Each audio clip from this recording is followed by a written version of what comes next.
Hello बच्चों, कैसे हो? आपका स्वागत है त्रिपाण स्टडी सेंटर में। आज जो हम करने जा रहे हैं class 11 history NCERT CBSE nomadic empire, जो कि काफ़ी महत्वपूर्ण है। कक्षा 11वीं इतिहास का जो है अध्ययन अवार साम्राज्य, और ये एनसीईआरटी पे आधारित है, जो कि 11वीं कक्षा के बच्चों के लिए है।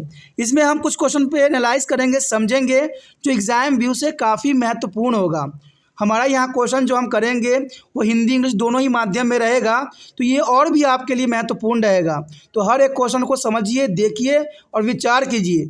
लेकिन आपको पता है कि टॉपिक करने से पहले, क्वेश्चन करने से पहले एक बात जो मैं हमेशा कहता हूँ, जिसको आपको सोचना भी चाहिए, विचार भी करना चाहिए और इवन अमल भी करना चाहिए, वो ये है कि जब भी वीडियो देखिए पूरा देखिए, क्योंकि अधूरा जानकारी सदैव खतरनाक होता है। साथ में एक इम्पोर्टेंट बात ये भी रहता है, अगर आप पहली बार वीडियो देख रहे हो तो लाइक शेयर सब्सक्राइब करना मत भूलना, क्योंकि दोस्तों लाइक कीजिएगा तो बनाने वाले का मनोबल बढ़ता है, सब्सक्राइब कीजिएगा तो इससे ये होता है कि जब भी मैं कोई वीडियो डालूंगा उसका नोटिफिकेशन आपको समय रहते मिल जाएगा। और देखिए, शेयर का मतलब ये होता है कि आपके थ्रू ना जाने किन बच्चों को हेल्प मिल जाए, ये आप भी नहीं जानोगे, इसलिए जो है आप शेयर जरूर करो, ठीक है। व्हाट्सएप स्टेटस पे भी लगाओ। दोस्तों एनएसएस सेंटर जो कई मानने में बहुत से बच्चों के लिए हेल्पफुल है, चाहे वो 8th क्लास हो, 9th 10th 11th 12th हो, चाहे वो एनआईएस बोर्ड के बच्चे हों, ठीक है, चाहे बीए एमए के बच्चे हो, सभी क्लासों के लिए कुछ ना कुछ जो है त्रिपाण एनएसएस सेंटर में उपलब्ध है। तो इसलिए आपके लिए ज़रूरी है कि आप सब्सक्राइब करके इसको चैनल को जो है सेव कर लो, नहीं तो बाद में अगर रिसर्च करोगे तो शायद आपको ये चैनल प्राप्त ना हो। तो इसलिए सोचना नहीं, विचार नहीं करना है, सब्सक्राइब करके जो है अपने पास सेव करना है। दोस्तों ये तो बात था आपके लिए, लेकिन आप देखते हैं हमारा आज टॉपिक क्या है। Today we discussion most important chapter here, Nomadic Empire. That's an important chapter here, class 11th history here. You know that next question arrive here. Why did the Genghis Khan become unpopular? Explain. It's the most important question here. Why did the Genghis Khan become unpopular? That's important. No doubt, Genghis Khan had established a vast empire. Only 20 years. This is important. There's no doubt Genghis Khan had established a vast empire for 20 years. He then newly vanquished, the people had no inclinations toward their new ruler, and several cases were responsible for this. The main cases were the Mongol, during the course of their expedition, destroyed a several beautiful city and the town. There is destroyer Mongols here, several beautiful cities and town, and most of these cities is lost their glory after his the attack. And their invasion also badly affect their agriculture.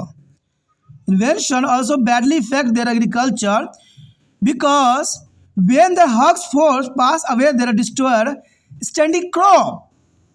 There is a Hug force pass away the destroyer the standing crops.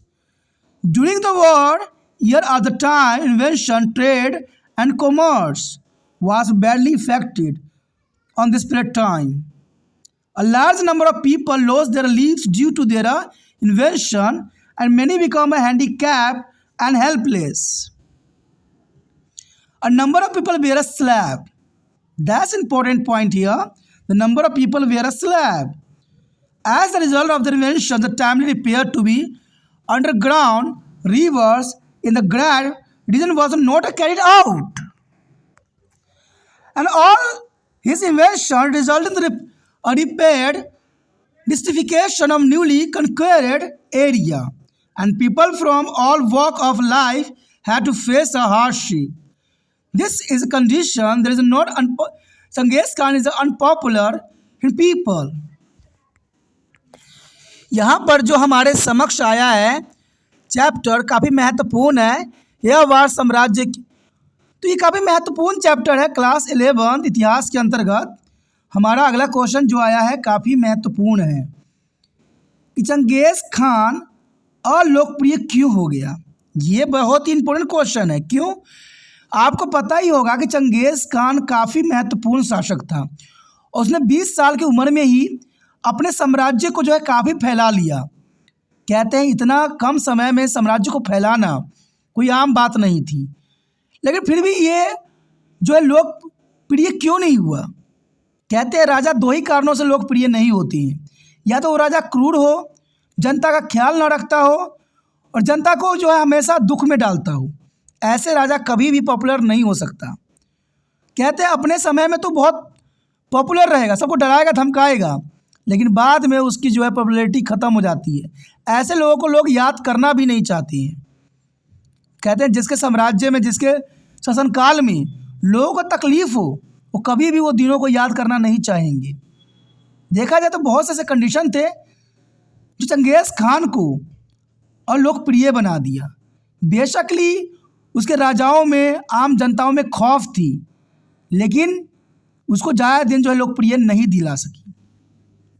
इनमें कोई संदेह नहीं है कि चंगेज़ खान ने एक विशाल साम्राज्य की स्थापना किया। देखा जाए तो सत्य है, चंगेज़ खान ने एक विशाल साम्राज्य की स्थापना किया। नव पराजित लोगों को अपने नए शासकों के प्रति कोई झुकाव नहीं था और इसलिए कई कारण जिम्मेदार थे, और इनके मुख्य कारण थे कि मंगोल ने अपने अभियान के दौरान कई खूबसूरत शहरों और कस्बों को नष्ट कर दिया। अब देखिए कौन जो होगा जनता जो ऐसे शासक को अपना शासक बनाएगा जो अपने ही देश को, अपने ही लोगों को जो है नष्ट तहस नहस कर दे। और युद्ध के दौरान चंगेज़ खान किसी भी शहर को, किसी भी कस्बे को नष्ट करने से परहेज नहीं करता था। और मान लीजिए वहाँ जीत भी जाता है तो कौन लोग उसको रिस्पेक्ट करेगा। आज भी देखिए युद्ध हो रहा है, हम तीसरे विश्व युद्ध में जा रखे हैं। आपको लगता है कि जिन्होंने युद्ध करवाई है क्या उनको जनता माफ़ करेगी? जिनको उन्होंने घर नष्ट किया है, जिनको अपनों को उन्होंने बर्बाद कर दिया, अपनों को जो है तहस नहस कर दिया, मौत के गोद में सुला दिया, क्या आने वाला समय में ऐसे राजाओं को, ऐसे मंत्रियों को रिस्पेक्ट करेगा? संभव ही नहीं है। जो व्यक्ति रिस्पेक्ट करेगा समझिए वो सबसे बड़ा देशद्रोही होगा। कहते हैं अगर युद्ध है तो युद्ध तो दो इंसानों की विचारधाराओं की होती है। जनता कभी युद्ध नहीं चाहती है। कोई बात अगर बातों से बात समझ जाती है, जरूरी है हथियार उठाना। कहते हैं हम आज ऐसे परिस्थिति में आ खड़े हुए हैं जहाँ पर हम युद्ध ना चाहते हुए भी दूसरे व्यक्तियों के बहकावे में आके हम युद्ध लड़ते जा रहे हैं। जो युद्ध कुछ दिनों का होना चाहिए उसको 2-2 साल लग गए। कारण क्या है कि इसमें किसी दूसरे व्यक्ति का जो है मनसा जो है प्रमाण चल रही होती है। और ये सत्य है कि युद्ध हम स्वयं नहीं करते हैं। मान लीजिए कोई किसी से आपको लड़ाई हो जाए तो आप बात भी कर सकते हो, लेकिन दूसरा कोई बंदा आ जाए, चढ़ाने लग जाए आपको, तो वो घातक युद्ध साबित हो जाता है। और वही आज युद्ध में देखने को हमें मिल रहा है और ये भयंकर रूप धारण कर रहा है। कहते हैं काल के मुंह जो है खुल चुके हैं। इंसान अब त्राही करेगा, चारों तरफ अराजकता फैलेगी और सभी इंसान जो है मौत के मुंह में जाएंगे। ऐसा परिस्थिति पैदा हो गया। और देखा जाए तो चंगेज़ खान के समय काल में भी ऐसा हुआ, जहाँ पर चंगेज़ खान किसी को कुछ नहीं समझता था। चारों तरफ जो है विनाश का लीला रचता था, शहरों कस्बों को नष्ट करता था। उसे आक्रमण के बाद इनमें से अधिकांश शहरों में अपना गौरव खो दिया। जो शहर जिस चीज़ के लिए जाना जाता था अब उसमें कोई भी महत्ता नहीं रह गई। उनके आक्रमण ने कृषि को बुरी तरह से प्रभावित किया, क्योंकि जब बड़ी सेना चली गई तो उन्हें खड़ी फसलों को भी नष्ट कर दिया। अभी आप देख सकते हो कि तृतीय विश्व युद्ध में भी ऐसा ही हो रहा है कि सारे फसल, सारे कृषि और जीवन नष्ट होते चले जा रहे हैं। लेकिन फिर भी जो है ये बड़े बड़े नेताओं को समझ नहीं आ रहा है कि लड़ाई करने से कुछ भी हासिल नहीं होगा। जब लड़ाई ख़त्म होगी तो सिर्फ अपने को खोने का सिर्फ गम होगा। और नेताओं को खोने का गम क्यों होगा? जब नेताओं के अपने बच्चे मरेंगे तब समझ में आएगा ना कि दूसरे के बच्चे कितने महत्वपूर्ण होते हैं। आम जनता को तो कोई भी पीस सकता है। चंगेज़ खान ने भी पीसा आम जनताओं को, लेकिन अपने चारों पुत्रों को कुछ होने तक नहीं दिया। कहते हैं जब अपनों के साथ बीतता है तब एहसास होता है, जब खुद पे सब बीतती है सब समझ में आता है। दूसरे के घर में आग लगी होती है तो हम हंस रहे होते हैं। ये बहुत बड़ा विडंबना है और बहुत बुरी हालात है। कहते हैं आज सभी देशों को मिल के जो है ऐसी घटनाओं को संभालने की ज़रूरत है, क्योंकि हम आधुनिक हैं, हमारे विचार उत्तम हैं और हम छोटी छोटी बातों पर लड़ना हमें नहीं आना चाहिए।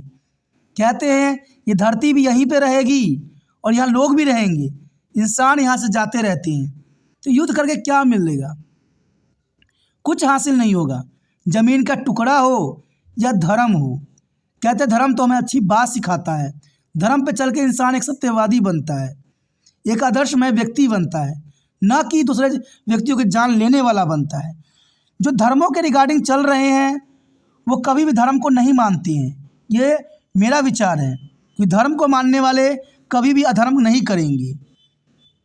देखा जाए चंगेज़ खान की अगर हम बात करें तो उनके आक्रमण के कारण कृषि जो है बुरी तरह से प्रभावित होती थी। चारों तरफ सेनाएं होती थी और खड़ी फसलों को जो है बहुत आसानी से ये नष्ट कर देते थे। युद्ध वर्ष या आक्रमण के समय व्यापार और वाणिज्य बुरी तरह से प्रभावित होती थी। युद्ध के क्योंकि जो वर्ष में युद्ध होती थी इससे जो है वाणिज्य और व्यापार काफ़ी बुरी तरह से प्रभावित होता था। उनके आक्रमण से बड़ी संख्या में लोगों की जान चली गई और कई लोग अपाहिज और असहाय हो गए। ये काफ़ी महत्वपूर्ण बात थी। उनके आक्रमण से बड़ी संख्या में लोगों की जान चली गई, कई लोग अपाहिज हो गए, कई अपहाय हो गए। कहते बहुत से लोग जो गुलाम हो गए। आज भी देखा जाए तो बहुत से लोगों को गुलाम करके दूसरे देश रखा हुआ है, तो ये कदाचित उचित नहीं है। और कहते हैं जो है औरतों के साथ बुरा व्यवहार कर रहे हैं, वो कहते हैं सबसे घटिया लोग होते हैं। क्योंकि देखा जाए तो यहाँ चंगेज़ खान ने बहुत से लोगों को अपना गुलाम बना लिया।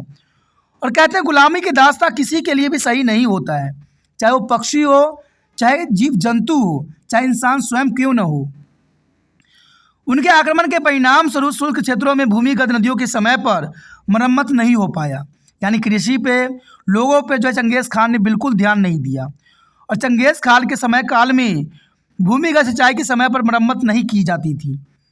उसके सभी आक्रमण के परिणाम स्वरूप नए जीते गए क्षेत्रों को तेज़ी से मुश्किल हुआ। यानी देखा जाए जो भी क्षेत्र वो जीतता था वहाँ किसी प्रकार का कोई भी कार्य नहीं करता था, जिसके कारण सारे ज़मीन जो थे बंजर बनते चले गए और वहाँ के लोगों के लिए कष्टदायक सिद्ध हुआ। जीवन के सभी क्षेत्रों को लोगों की कठिनाइयों का सामना करना पड़ा, जिनके कारण उन्होंने चंगेज़ खान को कभी दिलों में याद नहीं किया। क्योंकि दिलों में उसको याद किया जाता है जो जनता की भलाई चाहती है, जो जनता के लिए मरती है। उनको याद नहीं किया जाता है जो अपने चंद जमीन के टुकड़ों के लिए और धर्म के लिए जो लड़े। ऐसे लोगों को कोई याद नहीं करता। कहते धर्म के लिए लड़ना है तो सच्चाई के लिए लड़िए। और धर्म कभी भी नहीं कहता युद्ध कीजिए। धर्म कहता है कि सच्चे राह पे चलिए, एक दूसरे से प्रेम करिए, भाईचारे के जीवन व्यतीत कीजिए। क्योंकि जीवन हमें एक बार मिलती है, 100 बार नहीं मिलती है। क्योंकि हम आज धरती जिस समय बिलोंग कर रहे हैं वो आधुनिक युग है।